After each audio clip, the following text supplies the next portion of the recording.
Hi friends, welcome. Bharathi Kannamma Raja Rani mega சங்கமம் இன்னைக்கு எபிசோடில் வந்த இன்ட்ரெஸ்டிங்கான சீன்ஸ் பற்றி பார்க்கலாம். கண்ணம்மா அவங்க கட்டி போட்ட இடத்துல அவங்க காலுக்கு கீழே ஒரு கண்ணாடி துண்டு இருக்கிறத பார்க்குறாங்க. அந்த ரவுடிகளுக்கு தெரியாமல் அதை கஷ்டப்பட்டு எடுத்துடுறாங்க. அதுக்கப்புறமா அதை யூஸ் பண்ணி கயரை கட் பண்ணிடுறாங்க. அந்த இடத்துல இருந்து எஸ்கேப் ஆகியே வெளியில் வந்துடுறாங்க. கண்ணம்மாவை துரத்திட்டு இப்போது ரவுடிகா வந்துட்டுருக்குறாங்க. ஒரு பக்கம் சந்தியா, பாரதி, சரவணன் 3 பேருமே சந்தியாவை அடிச்சு போட்ட இடத்துக்கு வராங்க.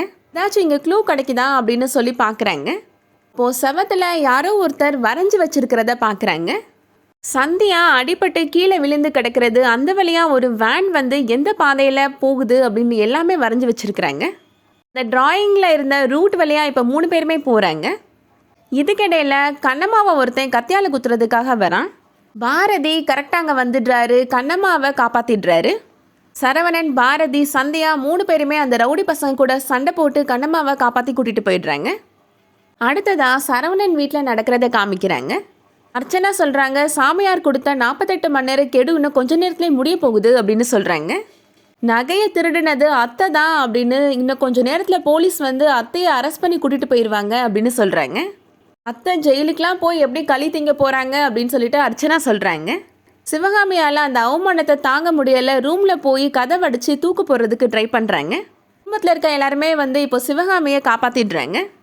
பாஸ்கரன் இப்போ அவங்க வராரு. இப்போ தான் சரவணன் மச்சான் எனக்கு கால் பண்ணார், எல்லாருமே திடலுக்கு வர சொன்னார் அப்படின்னு சொல்கிறாங்க. இப்போ எல்லாருமே வந்து பூமி பூஜை நடக்கிற இடத்துக்கு கிளம்பி போகிறாங்க. சாமியார் சொல்கிறாரு, எனக்கு எப்படி இவ்வளோ சக்தி வந்துச்சு அப்படின்னு நீங்கள் எல்லாருமே யோசிக்கலாம். எனக்கு அது எப்படி கிடச்சிச்சு அப்படின்றதுக்கான வீடியோ கிளிப்பிங் நான் போட்டு காமிக்கிறேன் அப்படின்னு சொல்கிறாரு. ஆனால் அந்த வீடியோ கிளிப்பிங்கில் இப்போ என்ன வருது அப்படின்னா, கண்ணம்மாவை கடத்தி வச்சு சாமியார் என்னெல்லாம் பேசினாரு அப்படின்றது வருது.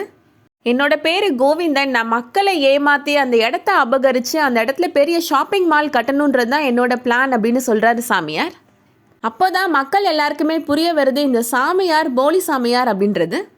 அடுத்ததாக ஸ்டேஜுக்கு கண்ணம்மா, சந்தியா, பாரதி, சரவணன் 4 பேருமே வராங்க. கண்ணம்மாவை பார்த்த உடனே ஹேமா, லக்ஷ்மி, வேணு, சௌந்தர்யா எல்லாருமே ரொம்ப சந்தோஷப்படுறாங்க.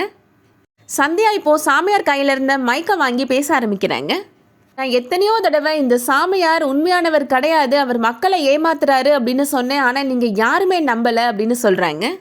ஆரம்பத்தில் என்னோட புருஷன் கூட என்னை நம்பலை, அதுக்கப்புறமா நான் ஆதாரத்தோடு நிரூபிக்கும் போது தான் அவருக்கே என் மேலே நம்பிக்கை வந்துச்சு அப்படின்னு சொல்கிறாங்க. இந்த சாமியாரோட உண்மையான பேர் கோவிந்தன், இவன் ஒரு ரியல் எஸ்டேட் பண்ணுறவன் அப்படின்னு சொல்கிறாங்க. மக்களை ஏமாற்றி அந்த இடத்துல கோவிலை கட்டிட்டு அதுக்கப்புறமா ஏதாவது ஒரு பொய் சொல்லி அந்த கோவிலை இடிச்சிட்டு ஷாப்பிங் மால் கட்டுறது தான் இவனோட பிளான் அப்படின்னு சொல்கிறாங்க. ஊர் மக்கள் கேட்குறாங்க, சிவகாமி தீபாராதனை காமிக்கும் போது அம்மன் கண்ணிலேருந்து எப்படி ரத்தம் வந்துச்சு அப்படின்னு கேட்குறாங்க. அதுக்கான விளக்கத்தை இப்போவே நான் உங்களுக்கு சொல்கிறேன் அப்படின்னு சொல்கிறாங்க சந்தியா. சாமியாரோட ஆள் ஒருத்தனை இப்போது தீபாராதனை காமிக்க சொல்கிறாங்க அம்மனுக்கு.